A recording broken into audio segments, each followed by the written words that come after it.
يا ترى ايه الهدية اللي هتخلي رجل برج الحمل يحبك ويعشقك بجنون؟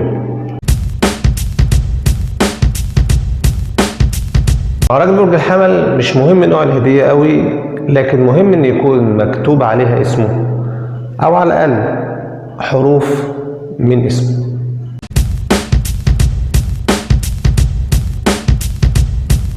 هدية بيشترك فيها مع أنثى برج الحمل وهي الأدوات المكتبية. راجل الحمل بيحب شغله جدا، فهاتوله دايما الحاجات اللي بيحطها على المكتب وبيستخدمها في شغله.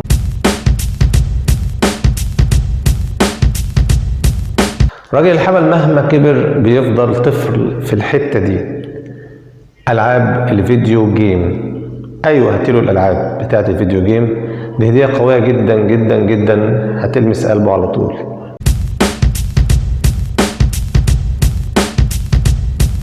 معروف على راجل الحمل ان اهتماماته متعددة ودايما بيكون عنده اهتمام بحاجة جديدة، علشان كده لما تديله كوبون شراء، الكوبون دوت لما يستخدمه ويشتري الحاجة اللي هو مهتم بيها دلوقتي، دي هتبقى لفتة قوية جدا جدا في جذب رجل برج الحمل ليكي.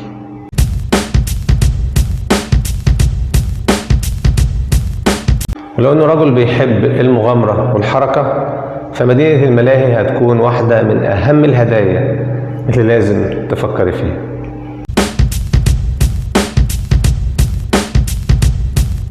ولأنه بيحب المباريات الرياضية لأنه مغامر ومنطلق، هاتيله تذاكر لمباراة للنادي المفضل بتاعه أو اللاعب المفضل له، دي هتكون لفتة قوية جدا منك تجاه رجل برج الحمل.